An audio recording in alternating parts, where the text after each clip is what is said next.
Tribuners, satu kapal dagang asing kembali tenggelam di Laut Merah, ditengarai akibat serangan presisi pasukan khusus Houthi. Serangan itu tidak hanya mengguncang logistik global, tapi juga menegaskan posisi kelompok asal Yaman ini sebagai simbol perlawanan terhadap hegemoni Barat. Di tengah tekanan dari Israel, Amerika Serikat dan koalisi Arab, Houthi justru kian menggigit. Lantas, dari mana sumber kekuatan mereka? Sampai kapan Laut Merah akan terus bergolak? Inilah hot topics terhangat terkait isu-isu nasional, internasional yang berdampak signifikan terhadap kita semua.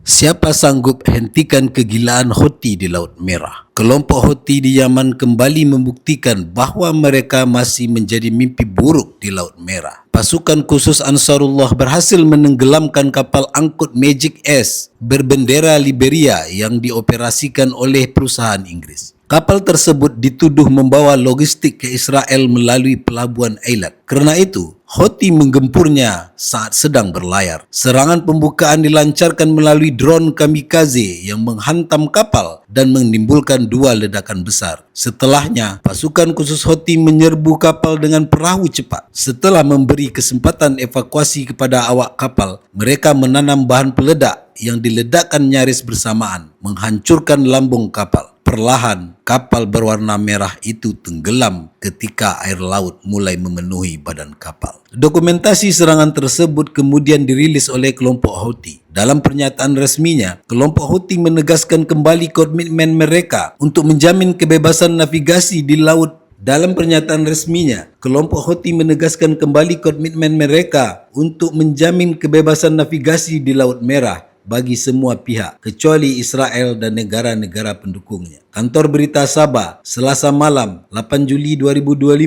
mengutip pernyataan pemimpin politik Ansarullah, Mahdi Al-Mahshad. Kami berkomitmen pada kebebasan navigasi untuk semua kecuali entitas Zionis dan pihak-pihak yang mendukung agresinya terhadap rakyat kami di Gaza, ujar Mahdi. Ia menekankan bahawa kelompoknya tidak akan menargetkan kapal-kapal yang tidak memiliki kaitan dengan Israel atau sekutunya. Kami tidak akan menyerang siapapun yang tidak terlibat dalam dukungan terhadap entitas, tegasnya. Al-Mahshad menambahkan bahawa sebuah pusat operasi kemanusiaan telah dibentuk untuk berkoordinasi dengan perusahaan pelayaran demi meminimalkan risiko bahaya. Semua perusahaan pelayaran harus mematuhi instruksi dan keputusan angkatan bersenjata kami. Siapa yang melanggar akan menanggung konsekuensinya, imbuhnya. Ia juga menyerukan agar perusahaan pelayaran global menahan diri dari kerjasama dengan aset milik Israel. Menurutnya, pasukan Houthi saat ini semakin disiplin dan terus meningkatkan kemampuan operasi militer mereka di Laut Merah. Yaman, negara termiskin di Jazirah Arab, telah menjadi kekuatan pengganggu di kawasan sejak Houthi mengambil alih kekuasaan di Sana'a pada tahun 2014.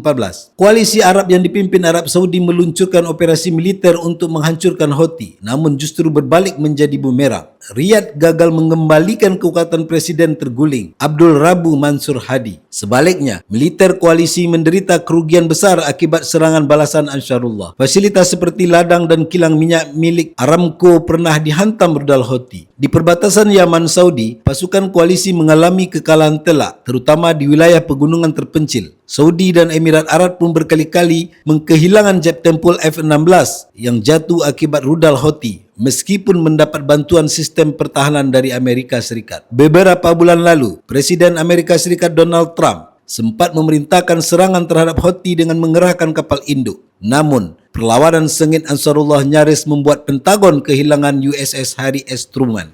Setidaknya 3 jet tempur F-16 Super Hornet milik Angkatan Laut Amerika Serikat jatuh di Laut Merah akibat serangan tersebut. Situasi ini memaksa Trump menghentikan ofensifnya dan menarik armada kapal induk menjauh dari kawasan. Di sisi lain, Israel membalas serangan rudal Houthi dengan menghancurkan Bandara Internasional Sana'a terserta pelabuhan Hodeidah dan Ras Isa. Meski demikian, serang bertubi-tubi termasuk dari Angkatan Laut Inggris belum berhasil melumpuhkan kelompok ini. Houthi masih mampu meluncurkan rudal balistik secara berkala ke wilayah Israel, sebuah bukti bahawa kekuatan tempur mereka masih menakutkan. Perang yang dilancarkan Houthi saat ini masih merupakan bentuk solidaritas terhadap rakyat Palestina yang terus digempur oleh Israel. Sementara konflik dengan koalisi Arab relatif mereda, meski bentrokan sesekali masih terjadi dengan kelompok proksi Saudi. Pertanyaannya, dari mana Houthi mendapat dukungan logistik dan senjata sementara mereka terus diserang oleh Israel, AS dan Inggris? Mengingat kedekatan ideologis dan kultur Houthi dengan Syiah, Iran diyakini menjadi pendukung utama. Houthi dan Teheran membangun aliansi strategis sebagai bagian dari poros perlawanan di Timur Tengah sejak kelompok ini bangkit di Yaman. Letak geografis Yaman yang strategis di tepi Laut Merah menjadikannya kepentingan vital bagi Iran. Houthi memberikan Iran akses langsung ke jalur penting energi dan logistik global. Ancaman dan serangan Houthi membuat Israel ketar-ketir kerana akses lautnya menuju pelabuhan-pelabuhan utama bisa lumpuh total. Kelompok ini pernah menunjukkan aksi spektakuler dengan menguasai kapal kargo super jumbo Galaxy Leader milik pengusaha Yahudi Inggris. Kapal tersebut dijadikan simbol kejayaan Ansarullah sekaligus bentuk dukungan simbolik kepada Palestina. Namun, pertanyaan lain muncul. Bagaimana masa depan Houthi setelah poros perlawanan mengalami kemunduran? Hizbullah di Lebanon dilemahkan. Suriah jatuh ke tangan rezim oposisi Hayat Tahrir al-Sham dan Iran tengah menanggung kerugian besar akibat menurunnya pengaruh di Lebanon, Suriah, bahkan Irak. Tekanan semakin berat bagi Teheran setelah agresi militer Israel pada 13 Juni 2025 dan serangan bom AS ke Iran pada 22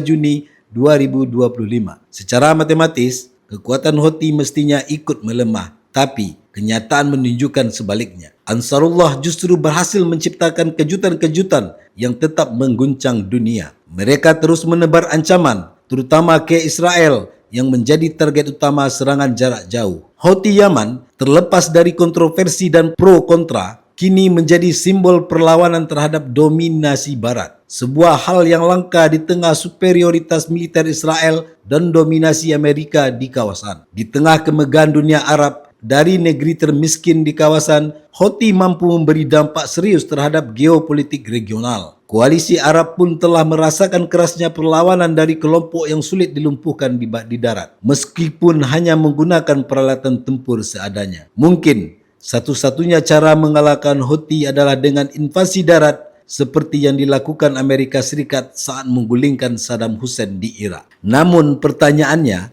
siapa hari ini yang cukup berani mengambil resiko kegagalan besar di wilayah tandus dan keras seperti dataran tinggi Yaman?